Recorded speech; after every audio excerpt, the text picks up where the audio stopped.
Video like जरूर कर लीजिए और ऐसे वीडियो लगातार फ्री में पाने के लिए चैनल को तुरंत सब्सक्राइब कर लीजिए और बेल आइकन को जरूर टैप कर लीजिए ताकि आगे भी सारे वीडियो आपको मिलते रहे। यूट्यूब में फॉलो करते हैं तो प्लीज ये वाला फ्री टेलीग्राम चैनल जरूर ज्वाइन कर लीजिएगा। सारे नोटिफिकेशन सारे अपडेट यहीं पे आते हैं, ध्यान रखिए।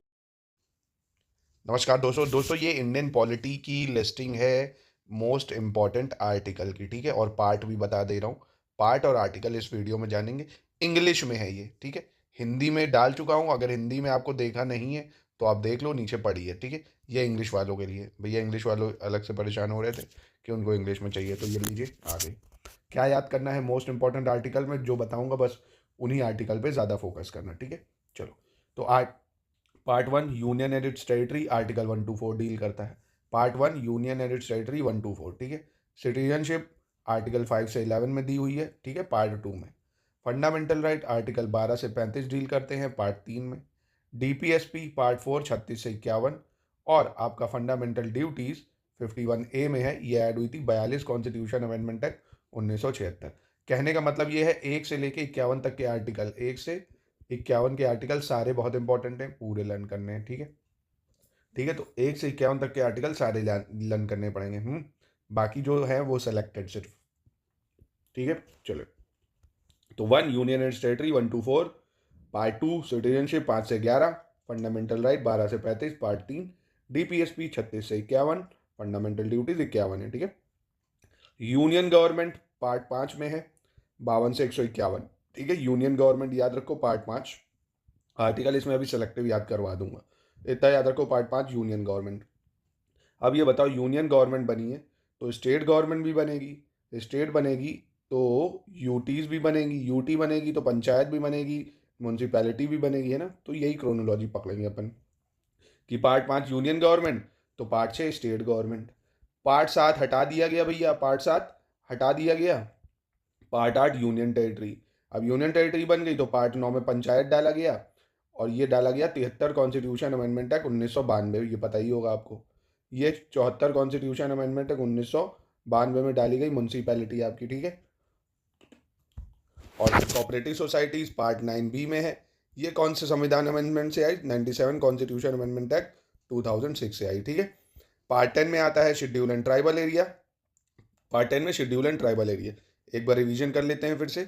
Part 1 union and territory 1 to 4, citizenship part 2 5 से 11, फंडामेंटल राइट 12 से 35, पार्ट 3 डीपीएसपी पार्ट 4 36 से 51, fundamental duties 51A।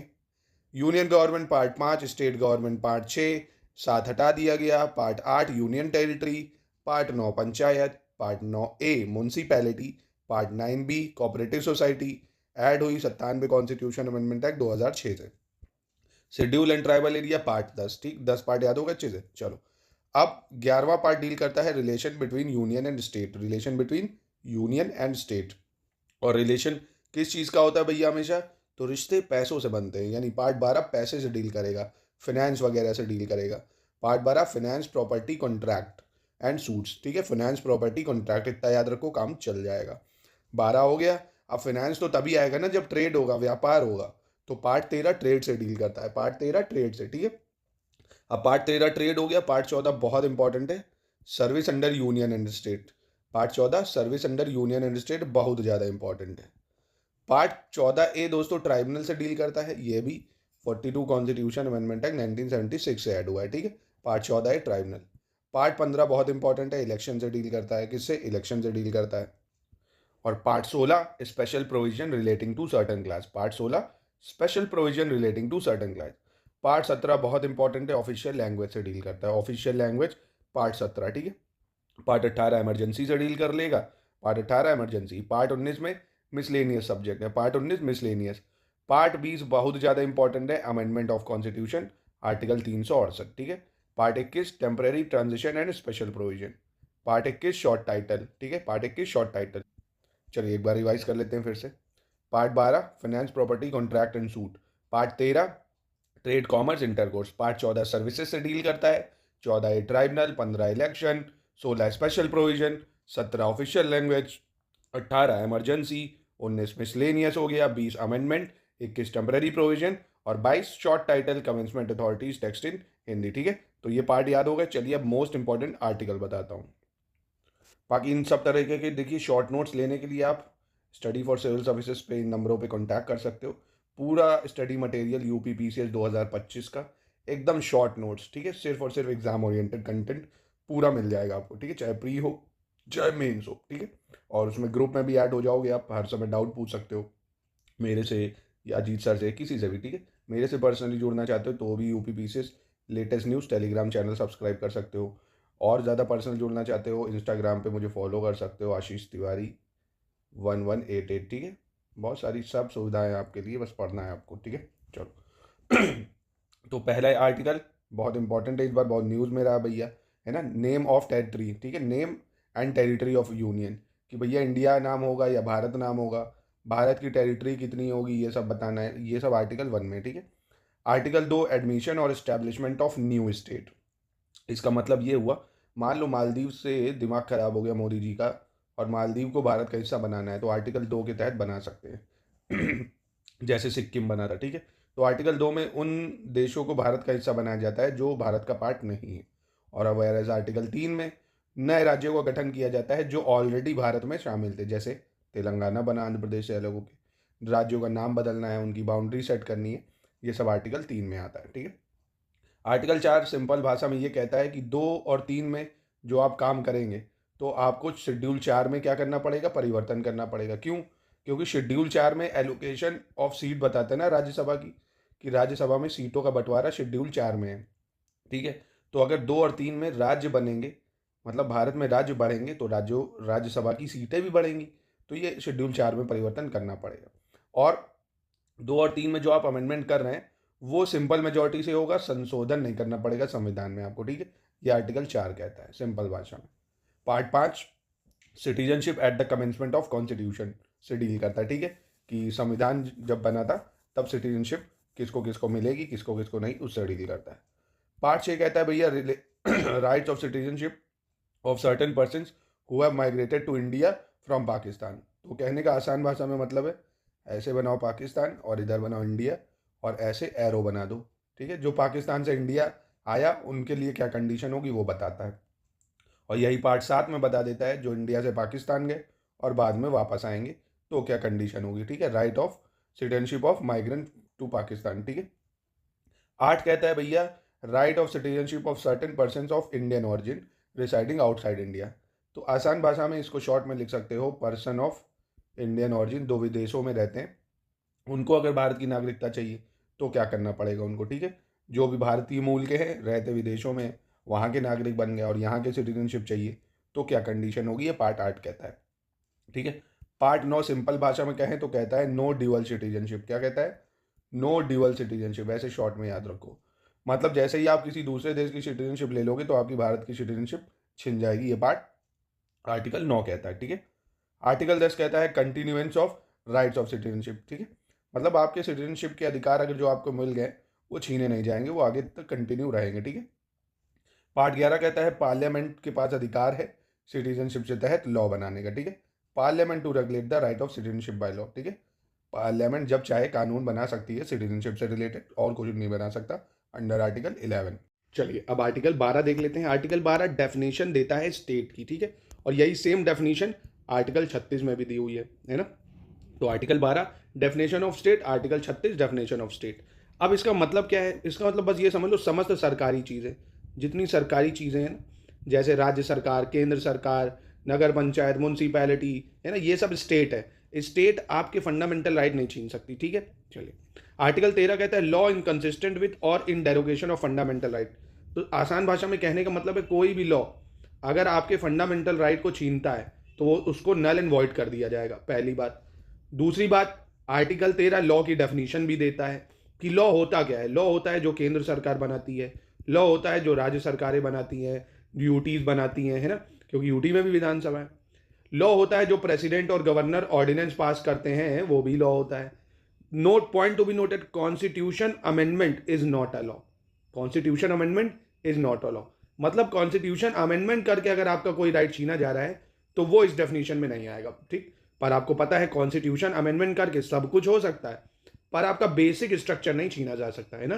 Basic structure of fundamental right या बेसिक स्ट्रक्चर ऑफ कॉन्स्टिट्यूशन ये चेंज नहीं हो सकता, ठीक है। और आपको पता है बेसिक स्ट्रक्चर क्या होता है, ये सुप्रीम कोर्ट ने कहा है, हम टाइम टू टाइम बताते रहेंगे, जो कि केशवानंदा भारती केस में आया था, ठीक है। सिंपल है। Article 14 simple, equality before law and equal protection of law, कानून के आगे सभी समान है, ठीक है। तो बाकी डिटेल में इसको बाद में पढ़ाऊंगा, लंबा कॉन्सेप्ट है। और हाँ, इक्वालिटी बिफोर लॉ और इक्वल प्रोटेक्शन ऑफ लॉ दो कॉन्सेप्ट हैं, ठीक है। इक्वालिटी बिफोर लॉ हमने कहाँ से लिया है, ये हमने लिया है दोस्तों कहाँ से, इंग्लैंड से। और इक्वल प्रोटेक्शन ऑफ लॉ हमने लिया है कहाँ से, यूएसए से, ठीक है। 15 प्रोहिबिशन ऑफ डिस्क्रिमिनेशन, आपसे भेदभाव नहीं किया जाएगा इन 5 आधारों पे, रिलीजन, रेस, कास्ट, सेक्स और प्लेस ऑफ बर्थ, ठीक है। हाइट के आधार पे किया जा सकता है। आप कहते भैया तुम टिंगू हो तो तुम्हें पुलिस में नहीं लेंगे, तो अब ये थोड़ी कहोगे मेरे पास आर्टिकल 15 है। आर्टिकल 15 तो है, पर धर्म के आधार पे नहीं किया जाएगा, गोरे काले के आधार पे नहीं किया जाएगा, जाति के आधार पे नहीं किया जाएगा, ठीक है, लड़का लड़की के आधार पे नहीं किया जाएगा, कहाँ पैदा हुए हो उस पर नहीं किया जाएगा।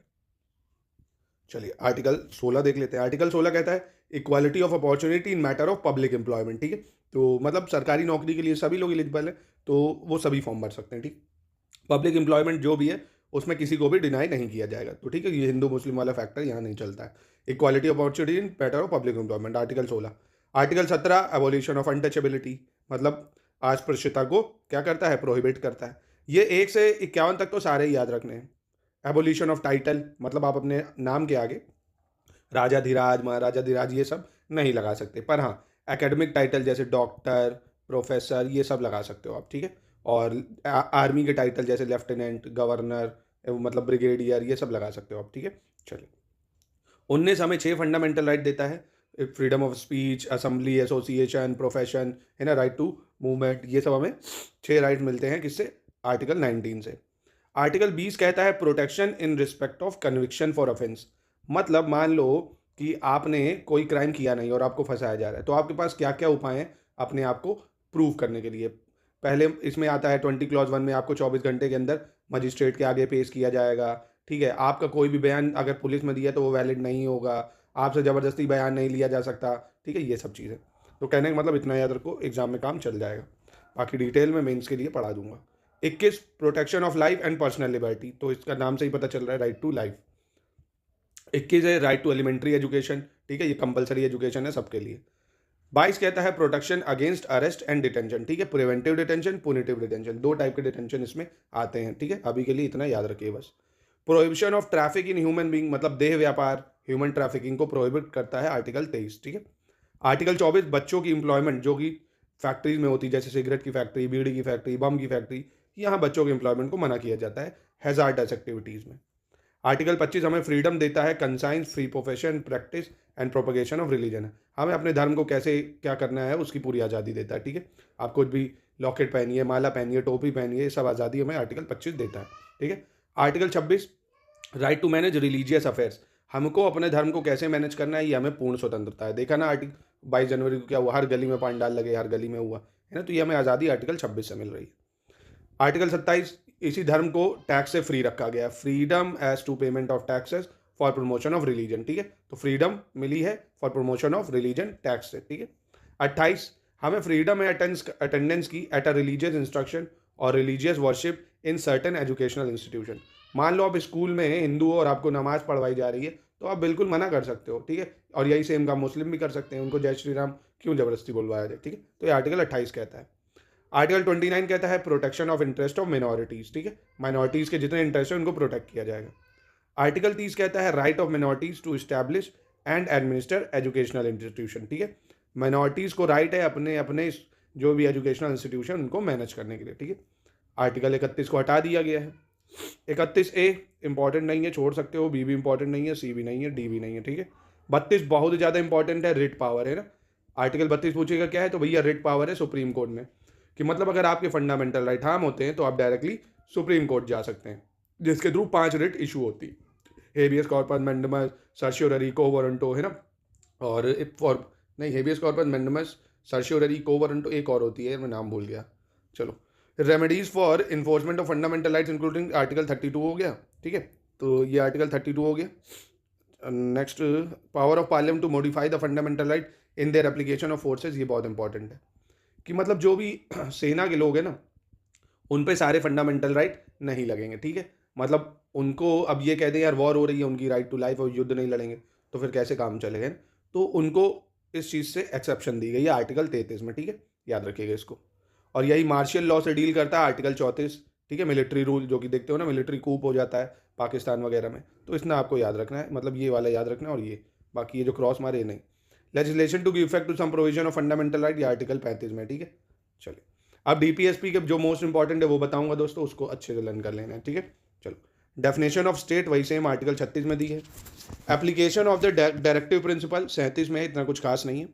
38 बहुत इंपॉर्टेंट है, state to secure a social order for the promotion of welfare of people, ठीक है। तो वेलफेयर ऑफ पीपल का दिया गया है आर्टिकल 38 में, ठीक है।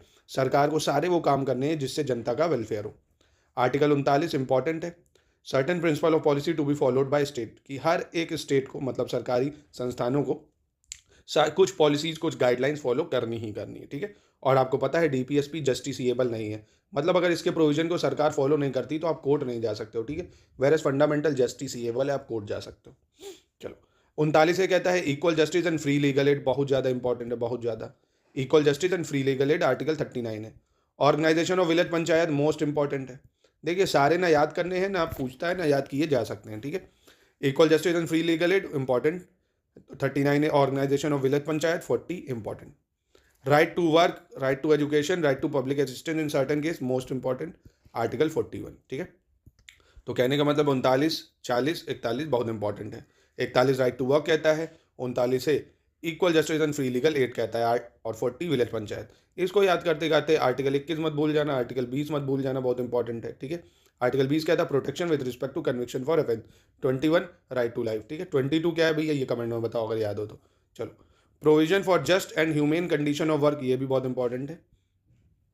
Provision for just and humane condition of work and maternity relief, मतलब जहाँ आप काम करते हैं वहाँ अच्छी आपका शोषण ना हो, अच्छी व्यवस्था हो, ठीक है, ये सब। मैटरनिटी रिलीफ मतलब अगर प्रेग्नेंट है कोई लेडी तो उसको छुट्टी देना अनिवार्य है, ठीक है। 43 लिविंग वेजेस से बात करता है। 43 किससे बात करता है, लिविंग वेजेस से बात करता है, ये भी इंपॉर्टेंट है। 43 है participation of worker in management and industries, participation of workers in management and industries, ठीक है। 43 B promotion of cooperative society most important. 43 B cooperative society बहुत इंपॉर्टेंट है। भैया uniform civil code article 44 most important, इस बार बहुत news में रहा है, पूछ सकता है, ठीक है। Uniform civil code article 44। Article 45 कहता है provision for early childhood care and education to children below the age of 6 years, ठीक है। तो आर्टिकल 45 हो गया। 46 promotion of educational and economic interest of schedule caste, schedule tribe and other weaker section, ये भी important है। SC ST के सारे इंटरेस्ट को सिक्योर करा जाए, आर्टिकल 46 ये कहता है। देखो डीपीएसपी का यही मतलब है कि सरकार जो भी पॉलिसी बनाए ना इन सब बातों को ध्यान में रख के बनाए, ठीक है। 47 कहता है duty of state to raise the level of nutrition and standard of living and improve public health. तो देखो ना सरकार मिड डे मील स्कीम चलाती है ना, पोषण अभियान चलाती है, हाउसिंग फाइनेंस हाउस देती है, जो आवास विकास योजनाएं चलाती है ना, सैनिटेशन वाला काम करती है, तो इसी आर्टिकल के थ्रू करती है। आर्टिकल 47 इंपॉर्टेंट है। आर्टिकल 48 बहुत इंपॉर्टेंट है, organisation of agriculture and animal husbandry, ठीक है। 40 में पंचायत का दिया हुआ है, 48 में एग्रीकल्चर और एनिमल हस्बेंड्री का, ठीक है। 48 से बहुत इंपॉर्टेंट है, हमें अपने इन्वायरमेंट को प्रोटेक्ट रखना है, प्रोटेक्शन ऑफ इन्वायरमेंट, ठीक है। 49 यही सेम चीज़ हमें कहता है अपने protection of monument and places. अब ये नहीं करना है भैया ताजमहल में इसे बना दिया भैया सोनू लव पिंकी, ये सब नहीं बनाना भैया, ठीक है। ताजमहल में, लाल किले में, हमें अपनी विरासतों को संभाल के रखना है, ठीक है। तो ये आर्टिकल 49 कहता है। आर्टिकल 50 बहुत इंपॉर्टेंट है, separation of executive from judiciary, मतलब मंत्रालयों का जुडिशरी से बिल्कुल सेपरेशन होना चाहिए, इसका इसमें इंटरफेयर नहीं होना चाहिए, इनका इसमें इंटरफेयर नहीं होना चाहिए, ये आर्टिकल 50 कहता है। आर्टिकल 51 भी बहुत ज़्यादा इंपॉर्टेंट है, promotion of international peace and security, ठीक है, ये आर्टिकल 51 कहता है।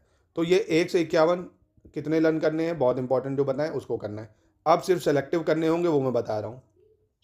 देखो प्रेसिडेंट के ये आर्टिकल याद रखने हैं, मोस्ट इंपॉर्टेंट वो वाले। आर्टिकल 52 कहता है भारत का प्रेसिडेंट होना चाहिए, ठीक है, द प्रेसिडेंट ऑफ इंडिया। कहाँ है आर्टिकल 52, 20 बार बोलो आंख बंद करके, 52 president of India, 52 president of India, 52 president of India, बहुत इंपॉर्टेंट है, ठीक है। और उसी के 53 में बोल देता है executive power of the union, मतलब ये जो संघ है इसकी पूरी शक्ति प्रेसिडेंट के पास में है। क्या पर ऐसा है, प्रेसिडेंट नॉमिनल हेड है, रियल हेड तो हमारे मोदी जी हैं, है ना। तो फिलहाल आर्टिकल 53 में जो लिखा है वो तो याद ही रखना है कि executive power of union article 53 में है, ठीक। और 52 प्रेसिडेंट के बारे में कहता है।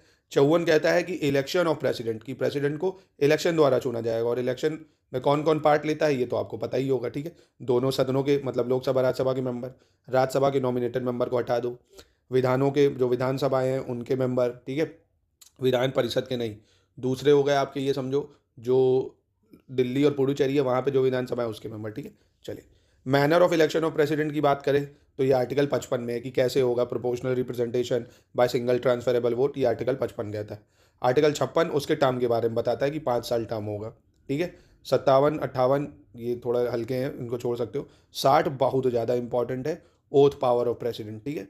Oath power of president, president oath जो है ये शेड्यूल 2 से नहीं लेता है, प्रेसिडेंट ओथ जो है आर्टिकल 60 से लेता है। और आर्टिकल 61 भी बहुत इंपॉर्टेंट है, इम्पीचमेंट ऑफ प्रेसिडेंट, ठीक है। तो आपको 52 याद रखना है president, 53 executive power, 54 election of president, 55 election होगा कैसे, 56 इलेक्शन हो गया तो उसका टर्म कितना होगा, ठीक है। और 59, 60 मतलब 60 ज़्यादा इंपॉर्टेंट है, ओथ और affirmation. 61 procedure for impeachment of president, ठीक है। चलिए, ऐसे ही वॉइस प्रेसिडेंट जो है यहाँ 52 करा था, उसमें 10 बढ़ा दो, 53 कर दो, ठीक है, मतलब 63 कर दो। वाइस प्रेसिडेंट 63 से डील करता है कि there should be a vice president, और उसका इलेक्शन कैसे होगा ये आर्टिकल 66 में दिया है, ठीक है। वाइस प्रेसिडेंट का टर्म आर्टिकल 67, ठीक है। वाइस प्रेसिडेंट ओथ कैसे लिखता है, आर्टिकल 69। तो 63 याद रखना है वाइस प्रेसिडेंट, फिर आपको 66 याद रखना है इलेक्शन ऑफ वाइस प्रेसिडेंट, 67 याद रखना है वाइस प्रेसिडेंट का टर्म, 69 याद रखना है ओथ और अफर्मेशन ऑफ वाइस प्रेसिडेंट, ठीक है। आर्टिकल 72 भैया most important, most pardoning power of president, क्षमा करने की शक्ति या पार्डनिंग पावर ऑफ प्रेसिडेंट, ठीक है, पार्डनिंग पावर ऑफ प्रेसिडेंट। और यही सेम पावर गवर्नर को कौन से आर्टिकल से मिलती है, आर्टिकल 161 से मिलती है, ठीक है, यह भी पढ़ाऊंगा आपको।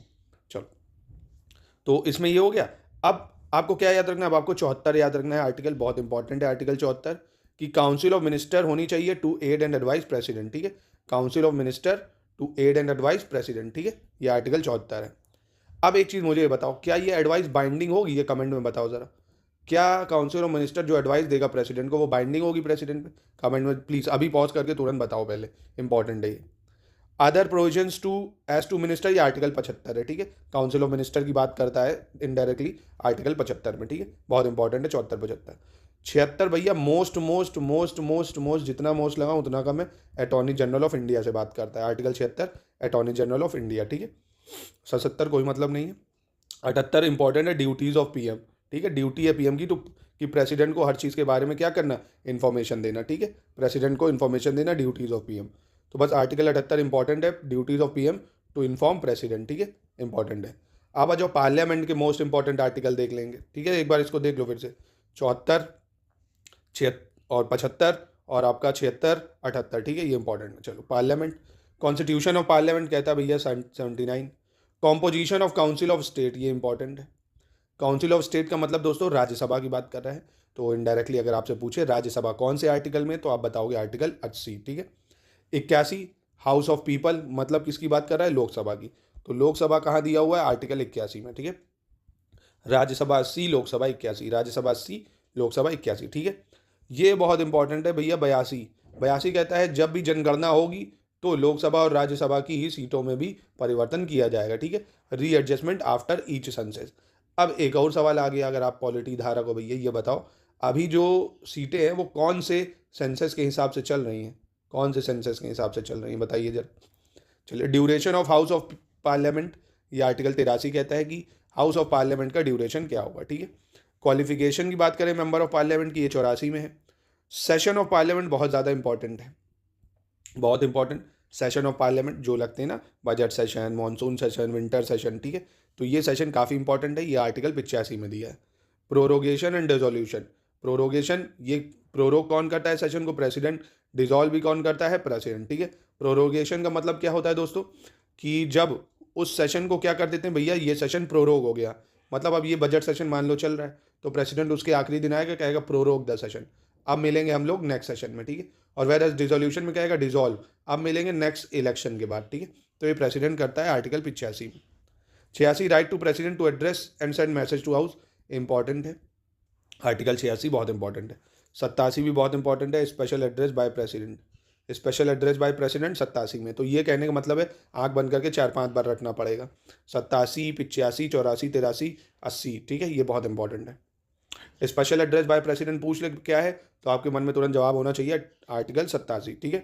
Article 88 rights and ministries and attorney general as respect to house, मतलब अटॉर्नी जनरल जो है वो पार्लियामेंट की प्रोसीडिंग में बैठ सकता है पर वोट नहीं दे सकता, ये आर्टिकल 88 में दिया हुआ है, ठीक है। अब आ जाओ भैया, चेयरमैन की बात करेगा आर्टिकल 89 से, chairman and deputy chairman of Rajya Sabha article 89, chairman and deputy chairman of Rajya Sabha article 89, ठीक है। 90 वैकेशन रेजिग्नेशन रिमूवल, ये पूछा है, कुछ खास नहीं है। 91 भी छोड़ सकते हो, 92 भी छोड़ सकते हो। 95 किसकी बात कर रहा है, पावर ऑफ डिप्टी स्पीकर और other person to perform the duties of the office of speaker, ये भी छोड़ सकते हो। स्पीकर और the deputy speaker not to preside while, देखो सारे नहीं याद करने, ठीक है, इसको मतलब नहीं है इनका। अब जो आपको याद रखना है ये याद रखना भैया, articles of voting of house, power of house notwithstanding vacancy and quorum. Quorum पता है ना आपको कि 1/10 अगर नहीं है मेंबर तो प्रोसीडिंग नहीं होगी, आर्टिकल 100 में दिया है, ठीक है, इंपॉर्टेंट है ये, ठीक है, बहुत ज़्यादा इंपॉर्टेंट है। चलो अब जो आपको याद रखना है वो याद रखना है आर्टिकल 108, आर्टिकल 108 ज्वाइंट सिटिंग, ये आपको याद भी होगी कि ज्वाइंट सिटिंग हो जाती है लोकसभा और राज्यसभा की। क्या कॉन्स्टिट्यूशन अमेंडमेंट बिल अगर पास होना है तो क्या ज्वाइंट सिटिंग हो सकती है, बताइए ज़रा, कॉन्सेप्ट आपको पता है कि नहीं। पॉलिटी पढ़ाऊंगा एकदम बेसिक से, जीरो से, यारों का पेपर हो जाए फिर। तो 108 याद रखना, कहने का मतलब जो बता रहा हूँ बस वही याद रखो, बाकी कुकू मत करो, टाइम नहीं बचा है। 110 भैया बहुत इंपॉर्टेंट है, डेफिनेशन ऑफ मनी बिल, बहुत ज़्यादा important, definition of money bill. 111 assent of money bill है ना, कि मनी बिल का असेंट कैसे मिलेगा, 111 में है। और 112 एनुअल फाइनेंशियल स्टेटमेंट, ये 3 भाई बहनी है, इनको याद रखना है। 110 मनी बिल की डेफिनेशन बताता है, 111 उस मनी बिल का असेंट कैसे मिलेगा वो बताता है, 112 एनुअल फाइनेंशियल स्टेटमेंट या बजट से डील करता है, ठीक है। बजट वर्ड हमारे कॉन्स्टिट्यूशन में मेंशन नहीं है, एनुअल फाइनेंशियल स्टेटमेंट मेंशन है, तो आर्टिकल 112, ठीक है। चलो ये हो गया आपको, अब जो आपको याद रखना है वो ध्यान रखो। चलो 120 बहुत इंपॉर्टेंट है, लैंग्वेज ऑफ पार्लियामेंट, ठीक है, कि language to be used in parliament, language to be used in parliament, ये आपको याद रखना पड़ेगा, आर्टिकल 120। बाकी कुछ खास नहीं है, बस इतना बहुत है। अब सुप्रीम कोर्ट के मोस्ट इंपॉर्टेंट आर्टिकल देख लेते हैं, चलिए सुप्रीम कोर्ट के देख लेते हैं। तो सुप्रीम कोर्ट में आर्टिकल 124 आपको याद ही रखना है कि establishment and constitution of supreme court, article 124 कहता है, ठीक है। 124A national judicial appointment commission, NJAC की बात करता था, जो अब मतलब नहीं है इसका। 124 के बाद सीधा आपको जंप करना है कहाँ पे, सैलरीज ऑफ जजेस, सैलरीज ऑफ जजेस, ठीक है, 125 में। 126 मोस्ट इंपॉर्टेंट है, acting chief justice of India, most important acting chief justice of India 126। 127 most important है, एड हॉक जजेस, एड हॉक जजेस से बात करता है आर्टिकल 127, ठीक है।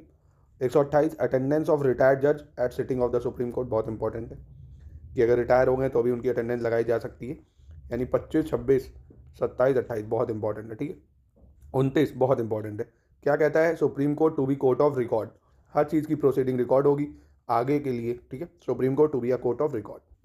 आर्टिकल 130 भैया जितना कहा जाए उतना इंपॉर्टेंट, ठीक है, जितना कम कहूँ उतना ही important. Seat of supreme court, मतलब पूरे देश में सुप्रीम कोर्ट चाहे कहीं भी अपनी बेंच बना सकती है, ठीक है, तो सीट ऑफ सुप्रीम कोर्ट 130 ठीक है। तो कहने का मतलब 124 याद रख लो, establishment and constitution of supreme court, ठीक है।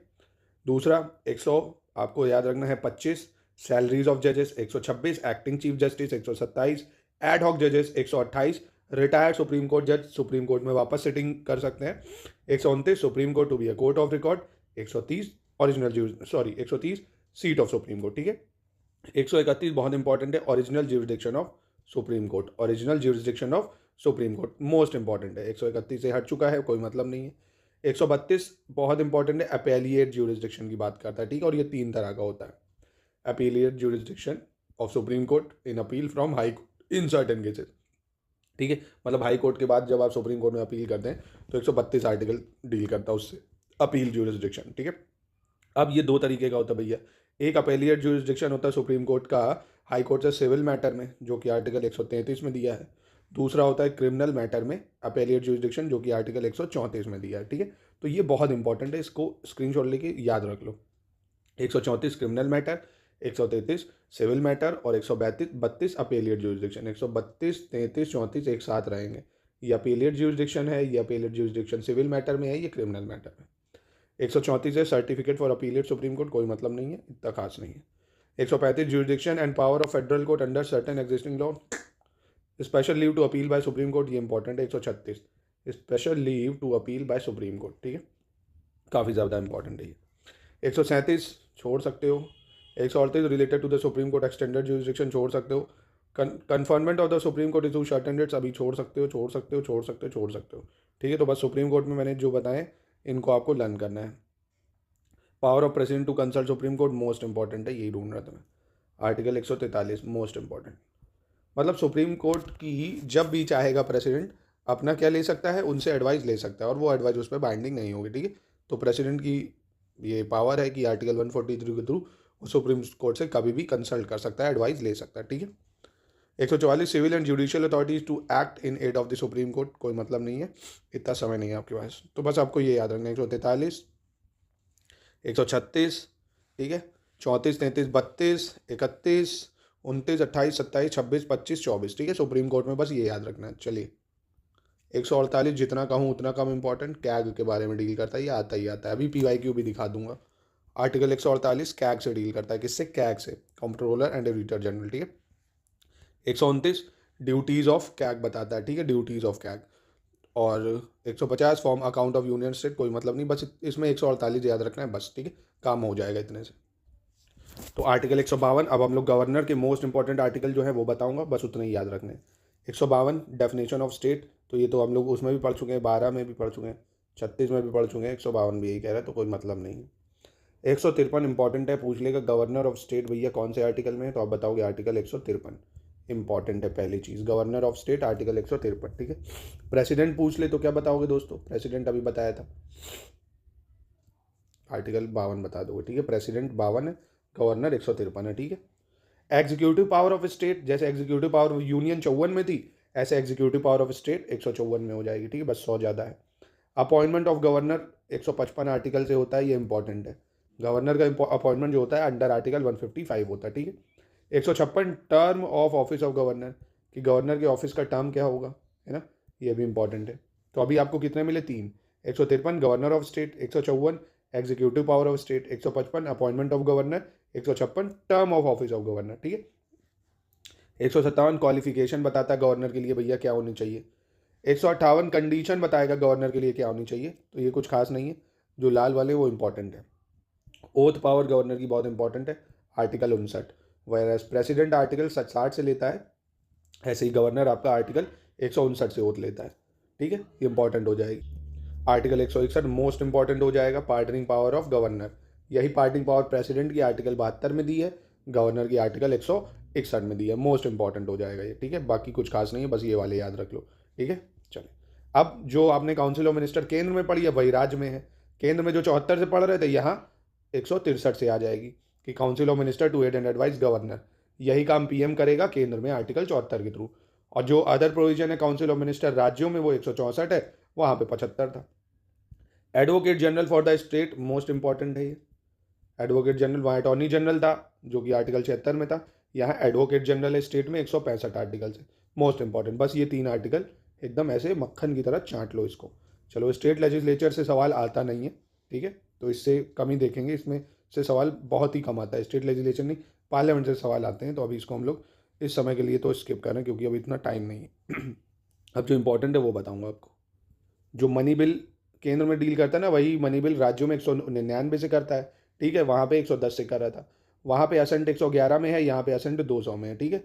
और वहाँ पे एनुअल फाइनेंशियल स्टेटमेंट थी, यहाँ पे भी एनुअल फाइनेंशियल स्टेटमेंट है 202 में, ठीक है। बस आपको ये याद रखना है 3 आर्टिकल, बाकी कुछ नहीं, इनमें से नहीं आता है। चलो अब जो इंपॉर्टेंट है वो देखते हैं।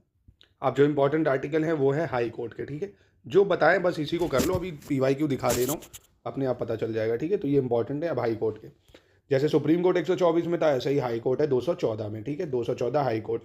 215 कहता है high court to be a court of record, high court to be a court of record. और यही चीज़ अगर सुप्रीम कोर्ट से पूछ ले कि supreme court to be a court of record, तो ये आर्टिकल 129 में हो जाएगा, ठीक है। Article 215 high court to be a court of record, supreme court article 129, और ये आर्टिकल 124 में सुप्रीम कोर्ट हो जाएगा, और हाई कोर्ट हो गया 214, ठीक है, इसी को घुमा के लिख दो 1 2 का 4 2 1 का 4, ठीक है। चलिए अब 216 कॉन्स्टिट्यूशन ऑफ हाई कोर्ट से डील करता है, ठीक है, constitution of high court. Next देखते हैं appointment and condition of the office of जजेज हाई कोर्ट, ठीक है, तो ये 217 में हो जाएगा। Application of certain provision relating to supreme court high court, कोई मतलब नहीं है। ओथ और अफर्मेशन जो होती है जज ऑफ हाई कोर्ट, ये 219 से खाते हैं। आर्टिकल 219 क्या है? ओथ और अफर्मेशन बाय जजेस ऑफ हाई कोर्ट, ठीक है। Restriction on practice after being permanent जजेस, ये आर्टिकल 220 में देता है, ठीक है। आर्टिकल 220 कहता है कि जब भी आप रिटायर हो जाएंगे तो आप मतलब रिस्ट्रिक्शन करेंगे प्रैक्टिस पे आफ्टर बीइंग अ परमानेंट जज। जैसे आप हाई कोर्ट में जज बन गए तो आप अलग से प्रैक्टिस नहीं कर सकते, ठीक है। और 221 माफ कीजिएगा, सैलरीज ऑफ जजेस से डील करता है। किससे? सैलरीज ऑफ जजेस। 222 ट्रांसफर ऑफ जजेस from one high court to another. 223 appointment of acting chief justice, appointment of acting chief justice. यही एक्टिंग चीफ जस्टिस हम लोग सुप्रीम कोर्ट ने भी देखा था आर्टिकल 126 में, ठीक है। आर्टिकल 126 सुप्रीम कोर्ट में, और यही 223 हाई कोर्ट में है, ठीक है। एडिशनल एंड एक्टिंग जजेस ये 224 में है, ठीक है, 224 में है, ये छोड़ सकते हो आप। नहीं, 224 है तो इंपॉर्टेंट है। अपॉइंटमेंट ऑफ रिटायर्ड जजेस at sitting of high court, ठीक है। और रिटायर्ड जजेस को भी सिटिंग में बुलाया जा सकता है, जैसे कि सुप्रीम कोर्ट में बुला रहे थे, ठीक है। Power of high court to issue certain writs, most important जो सबसे ज़्यादा आता है वो यही आर्टिकल आता है। हाई कोर्ट भी रेट इशू कर सकती है, जैसे सुप्रीम कोर्ट आर्टिकल 32 से करती थी, वेर एज हाई कोर्ट की रेट पावर ज़्यादा बड़ी होती है क्योंकि ये लीगल राइट में भी इशू करती है। पढ़ा दूंगा कभी आपको वो, ये हटाओ। 227 power of superintendence over all court by high court, कोई मतलब नहीं है, बस इनमें से आपको यही याद रखना है जो मैंने बता दिए, ठीक है। ये जो रेड मार्क वाले हैं इनको अच्छे से याद करना है। High court to be a court of record, constitution of high court, oath power, salaries, ठीक है, ये सब याद कर लो। अब जो आपको याद रखना है वो ये वाले यूनियन टेरिटरी, बस इतना याद रखना है कि यूनियन टेरिटरी में 239 एडमिनिस्ट्रेशन ऑफ यूनियन टेरिटरी से डील करता है। एडमिनिस्ट्रेशन ऑफ यूनियन टेरिटरी 239, और 239 है certain creation of local legislation for council of minister of both certain and union territories, मतलब कि भैया यूनियन टेरिटरीज में क्या बनेगी? काउंसिल ऑफ मिनिस्टर बनेगी, ये 239 ए कहता है। और 239 डबल ए दिल्ली को स्पेशल प्रोविजन है, मोस्ट इंपॉर्टेंट, दिल्ली को स्पेशल प्रोविजन 239 डबल ए, ठीक है। बस इसमें आपको 239 डबल ए याद रखना है, 239 ए याद रखना है, 239 काफ़ी महत्वपूर्ण है, ठीक है। 241 कहता है कि यूनियन टेरिटरी में भी हाई कोर्ट होना चाहिए, जैसे कि दिल्ली एक अकेला यूटी जहाँ हाई कोर्ट है ना, तो ये आर्टिकल 241 के तहत कहता है, ठीक। बस इतना याद रखना है इसको आपको, और कुछ नहीं, ठीक है। चलिए, अब जो इंपॉर्टेंट पंचायत में आपको याद रखने, देखो सारे नहीं याद रखने आपको, ठीक है। पंचायत में बस आपको ये याद रखना है कि ये कौन से आर्टिकल से आता है, 243 से 243 ओ में, ठीक है। कभी कभी ये पूछ लेता है, नहीं तो पंचायत में यूजुअली ये पूछता है कौन से कॉन्स्टिट्यूशन अमेंडमेंट से ऐड हुआ, कौन से पार्ट में है, कौन से शेड्यूल में है, बस, ठीक है। आपसे पंचायत में इतना ही पूछता। पहली पंचायत भैया कौन से गाँव में लगी थी, ध्यान है, राजस्थान के नागौर में, तो बस ये सब चीज़ें, ज़्यादा नहीं पूछता है। आप PYQ देख सकते हो। 243 एक ग्राम सभा से डील करता है, 243 भी constitution of panchayat, constitution of composition of panchayat, reservation of seat, ठीक है। तो ये इतना खास नहीं, बस आप इतना याद रख लोगे तो ये मोर देन इनफ हो जाएगा, ठीक है। और यही सेम का म्यूनसिपैलिटी में भी, कौन से कॉन्स्टिट्यूशन अमेंडमेंट से ऐड हुआ, कौन से पार्ट में है, कौन से शेड्यूल में है। हाँ, शेड्यूल में भी है तो कितने सब्जेक्ट इसमें है, जैसे इसमें 18 सब्जेक्ट है, पंचायत में 29 सब्जेक्ट में अपना काम कर सकते हैं ना, तो ये सब इतना मोर देन इनफ होता है। बस इतना याद रख लो, अगर 243 पी से 243 जेड जी, जो काम बन जाएगा, ठीक है। वो है 243 से 243 ओ के बाद आता है पी, तो 243 पी से 243 जेड, जेड जी। बहुत हिचकी आ रही, कौन याद कर रहा है? चलिए, कोऑपरेटिव सोसाइटीज दोस्तों, अब जेड जी खत्म हुआ तो 243 जेड एच से लेके 243 जेड एस तक आ जाएगा, जेड टी तक आ जाएगा। कहाँ तक आ जाएगा? जेड टी, बस इतना ही याद रखो। और कोऑपरेटिव सोसाइटी कौन से कॉन्स्टिट्यूशन अमेंडमेंट से ऐड हुई, इससे पहले भी बताया था, 97 कॉन्स्टिट्यूशन अमेंडमेंट एक्ट है ना, ये आपको याद रखना है। कोऑपरेटिव सोसाइटीज़ पार्ट में कौन से है, ठीक है, ये याद रखना है। हमारी DPSP भी है कोऑपरेटिव सोसाइटीज़, बस इसमें से इतना इनफ हो जाएगा। चलिए, बाकी schedule and tribal area, article 244 administration of schedule and tribal area से डील करता है, administration of schedule and tribal area, ठीक है। अब जो आपको याद रखना है वो बता रहा हूँ, ये वाले आर्टिकल कौन से, ये 200 के बाद आते हैं जो इंपॉर्टेंट है स्पेशल प्रोविजन। एक सेकंड, ये 300 ए आपको याद रखना है। राइट टू प्रॉपर्टी पहले लीगल राइट था, अब ये मतलब पहले कॉन्स्टिट्यूशनल में ये फंडामेंटल राइट था, अब ये लीगल राइट है। Article 300 A, person not to be deprived of property save by authority by law, ठीक है। किसी को भी उसकी प्रॉपर्टी से गैर कानूनी तरीके से नहीं निकाला जा सकता, ठीक है। 300 ए ये कहता है, ये इंपॉर्टेंट है। Freedom of trade and commerce intercourse 301 कहता है, ये इंपॉर्टेंट है। Freedom of trade commerce and intercourse article 301, बाकी इसमें कुछ नहीं है। ये बहुत इंपॉर्टेंट है, पब्लिक सर्विसेज, ठीक है। पब्लिक सर्विसेज में क्या इंपॉर्टेंट है वो देख लेते हैं। तो जो पब्लिक सर्विसेज, सबसे पहले 309 recruitment and condition of service of person serving in the union और स्टेट, ये इंपॉर्टेंट है। Tenure of office of person serving the union और स्टेट, ये इंपॉर्टेंट है। सबसे इंपॉर्टेंट तो ये है बस, और चाहे अगर भूल भी जाओ ये मत भूलना, ऑल इंडिया सर्विसेज आर्टिकल 312 में, ऑल इंडिया सर्विसेज आर्टिकल 312, ये याद कर लो, काम बन जाएगा। और कोई नहीं भी करोगे तब भी बढ़िया है। All India services 312। 315 public service commission से डील करता है, बहुत ज़्यादा इंपॉर्टेंट है। किसे डील करता है? Public service commission for the union और स्टेट, बहुत इंपॉर्टेंट है, ठीक है। 316 appointment and terms of office of member. कहने का मतलब 315 से अगर 323 आप याद कर लो कि पब्लिक सर्विस कमीशन से डील करता है, और 315 याद कर लिया कि पब्लिक सर्विस कमीशन से डील करता है, तो ये महत्वपूर्ण है। 312 ऑल इंडिया सर्विस, ये महत्वपूर्ण है बस, और नहीं। 323 से बहुत ज़्यादा इंपॉर्टेंट है, जितना कहूँ उतना कम। एडमिनिस्ट्रेटिव ट्राइब्यूनल से डील करता है, एडमिनिस्ट्रेटिव ट्राइब्यूनल, ठीक है, बस यही याद रख लो, काम हो जाएगा। चलो, इलेक्शन बहुत ज़्यादा इंपॉर्टेंट है। 324 superintendence direction and control of election to be vested in election commission, ठीक। इन शॉर्ट बस ये याद रखो कि आर्टिकल 324 इलेक्शन कमीशन से डील करता है, और इसमें कुछ नहीं पूछता, बस इतना ही आर्टिकल बहुत है, ठीक है, मोस्ट इंपॉर्टेंट। अब special provision relating to certain classes, इसमें मोस्ट इंपॉर्टेंट ये पार्ट है, एक आर्टिकल इससे आता ही आता है पक्का, वो मैं बता रहा हूँ कौन सा मिलेगा आपको। सबसे पहले आपको याद रखना है कि आर्टिकल 330 आर्टिकल 323 क्या कहता है कि SC ST के लिए लोकसभा में सीटें रिजर्व होंगी, ठीक है। SC ST के लिए लोकसभा में सीटें रिजर्व होंगी, ये आर्टिकल 330 कहता है, ठीक है। आर्टिकल 331 कहता है कि एंग्लो इंडियन कम्युनिटी, जो कि 2 एंग्लो इंडियन होते थे लोकसभा में रिप्रेजेंट, वो आर्टिकल 331 के तहत होंगे, पर इसको हटा दिया गया है 105 या 106 कॉन्स्टिट्यूशन अमेंडमेंट से हटा दिया गया है, ठीक है। 332, यही 330 जो लोकसभा में करता है, वही 332 लेजिस्लेटिव असेंबलीज में करता है, राज्यों में, ठीक है। मतलब राज्यों की विधानसभा में SC ST के लिए सीट रिजर्व करता है 332, 330 केंद्र में करता है, ठीक है। और ऐसे ही 333 एंग्लो इंडियन कम्युनिटी को विधानसभा में देता था, ये भी हटा दिया गया है, ठीक। तो 330 SC ST Lok Sabha, 332 SC ST आपका विधानसभा, 331 एंग्लो इंडियन था, अब नहीं है, 333 एंग्लो इंडियन था राज्यों में, अब नहीं है, ठीक है। बस इतना याद रखना है इसमें, और कुछ नहीं याद रखना है। अब जो इधर याद रखने भैया बहुत important, most important, 338 national commission for SC, national commission for SC most important है ये आपका। 338A भी बहुत इंपॉर्टेंट है, नेशनल कमीशन फॉर ST। पहले दोनों की एक ही बॉडी थी, पर बाद में 86 कॉन्स्टिट्यूशन, नहीं माफ कीजिएगा, 89 कॉन्स्टिट्यूशन अमेंडमेंट एक्ट 2003 से इसको अलग करके एक नई बॉडी बना दी गई, ठीक है।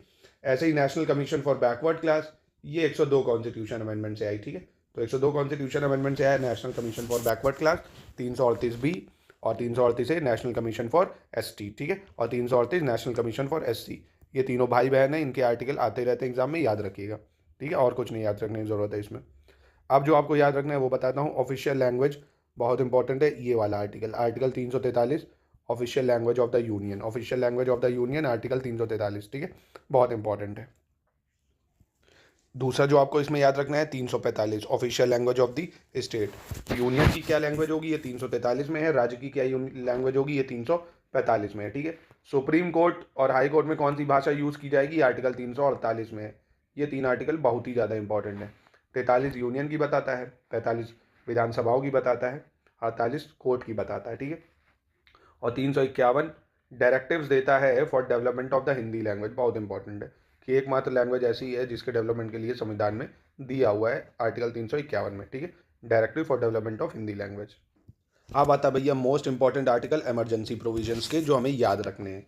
तो सबसे पहले आपको नेशनल इमरजेंसी याद रखनी है, आर्टिकल 352, ठीक है। आर्टिकल 352 नेशनल इमरजेंसी, जो कि 3 ग्राउंड पे लगती है, war, external aggression, armed rebellion, ठीक है। पहले ये आर्म्ड रेबेलियन क्या था, इंटरनल डिस्टर्बेंस, जिसको 44 कॉन्स्टिट्यूशन अमेंडमेंट एक्ट 1978 से हटा दिया गया था, वो सब पढ़ा दूंगा। अभी बस इतना याद रखो, 352 नेशनल इमरजेंसी, ठीक है। 353 effect of proclamation of emergency, ठीक है, तो ये कुछ खास नहीं ज़्यादा, पर ये ज़्यादा इंपॉर्टेंट है, ठीक है। 354 application of provision relating to distance, ये मतलब नहीं है। 355 में भी कम है। 356 बहुत ज़्यादा इंपॉर्टेंट है, ठीक है। Provision in case of failure of constitution machinery in state, जिसको प्रेसिडेंट रूल, फेमस वर्ड है, यूज़ किया जाता है प्रेसिडेंट रूल, जो कि 356 में है, ठीक है। 357 इंपॉर्टेंट है, exercise of legislative power under proclamation issue under article 356। मतलब अगर 356 लग जाएगा तो सारी लेजिस्लेटिव पावर कैसे काम करेंगी ये आर्टिकल 357 में दिया हुआ है, ठीक है। 358 suspension of provision of article 19 most important है कि जब भी नेशनल इमरजेंसी लगती है भैया तो आर्टिकल 19 छिन जाता है। ये कहाँ मेंशन है? आर्टिकल 358 में मेंशन है, ठीक है, बहुत इंपॉर्टेंट। आर्टिकल 358 कहता है फंडामेंट मतलब इमरजेंसी लगेगी तो आपका आर्टिकल 19 छिन जाएगा, ठीक है। 359 suspension of enforcement of fundamental right during emergency, ठीक है। तो और भी सारे छिन जाएंगे, जैसे आर्टिकल 20-21 जो है वो नहीं छिनेगा, बाकी सब छिन जाएंगे आपके, ठीक है। तो ये 359 में है, ठीक है, 359 ये हट गया है। 360 भी बहुत इंपॉर्टेंट है, फाइनेंशियल इमरजेंसी से डील करता है, अभी तक लगी नहीं है भारत में पर ये आर्टिकल बहुत आता रहता है, ठीक है। तो बस आपको ये याद रखना है। 352 इमरजेंसी, 356 प्रेसिडेंट रूल, 357 कि प्रेसिडेंट रूल अगर लगा तो कैसे क्या काम होगा, लेजिस्लेटिव पावर कैसे चलेंगी वो बताएगा। 358 आर्टिकल 19 सस्पेंड होगा इमरजेंसी के दौरान। 359 और भी फंडामेंटल राइट छिन जाएंगे 20 और 21 को छोड़ के, ठीक है। 360 फाइनेंशियल इमरजेंसी, बस इतना याद रखना है, ठीक है। अब जो आपको इंपॉर्टेंट याद रखने हैं वो देख लेते हैं। मिसलेनियस में इसमें आपको कुछ नहीं याद रखना है, ठीक है, ये इतना नहीं है। अमेंडमेंट ऑफ कॉन्स्टिट्यूशन भैया बहुत इंपॉर्टेंट है, article 368 most important. Power of parliament to amend the constitution article 368 में बहुत ज़्यादा इंपॉर्टेंट है, ठीक। अब लास्ट जो आपको याद रखना है वो ये 10 आर्टिकल रखने हैं, वो बता रहा हूँ कौन से। बस इतने में से आपके कोई आर्टिकल छूटेंगे नहीं, चाहे 5 सालों में आने वाले कभी भी एग्जाम हो, ठीक है, इतनी गारंटी है मेरी। चलिए, सबसे पहले आपको 370 पता ही है, वो हट ही चुका है, ठीक है। 371 याद रखना है, महाराष्ट्र और गुजरात को स्पेशल प्रोविजंस देता है, महाराष्ट्र और गुजरात को, ठीक है। 371 ए नागालैंड से है, ठीक है। 371 ए नागालैंड। 371 बी असम से है, 371 बी असम से है। 371 सी मणिपुर को स्पेशल प्रोविजन देता है। 371 डी स्पेशल प्रोविजन देता है आंध्र प्रदेश और तेलंगाना को, ठीक है। स्पेशल प्रोविजन 371 डी देता है आंध्र प्रदेश तेलंगाना को।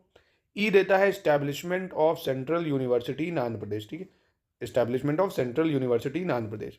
371 एफ सिक्किम के बारे में है, 371 जी मिजोरम के बारे में है, 371 एच अरुणाचल प्रदेश, 371 आई गोवा, 371 जे कर्नाटक। तो मैं फिर से ये कहना चाहता हूँ, आंख बंद करके 10 बार इसको रटो, ये रटना ही पड़ेगा, ये आता ही आता है, ठीक है। ऐसे करके बना लोगे तो और आसान लगेगा कि भैया पहले मैप देखा, महाराष्ट्र और गुजरात 371 में है, ठीक है, फिर इधर आ गए नीचे साइड, फिर यहाँ पे कहाँ गए हम लोग चले गए भैया यहाँ पे तेलंगाना और आंध्र प्रदेश, डी और ई में आ जाते हैं, किस में आ जाते हैं? डी और ई में आ जाते हैं, ठीक है। फिर आप गोवा आ गए तो गोवा में देखा आपने 371 आई में आ गया, कर्नाटक गए 371 जे में आ गया, ठीक है। तो ऐसे करके फिर नॉर्थ ईस्ट स्टेट चले गए, तो इसको रट लो भैया, बहुत इंपॉर्टेंट है, ठीक है, बहुत ज़्यादा इंपॉर्टेंट है। बस आपको इतने आर्टिकल याद रखने हैं और कुछ नहीं रखने, इनमें ही से आपका काम हो जाएगा। वीडियो कैसा लगा इंग्लिश वाले ज़रा कमेंट करके बताइए। इंग्लिश में ही क्या मोस्ट इंपॉर्टेंट कॉन्स्टिट्यूशन अमेंडमेंट भी चाहिए क्या? हिंदी वालों को तो दे ही रहा हूँ, चलिए बताइएगा।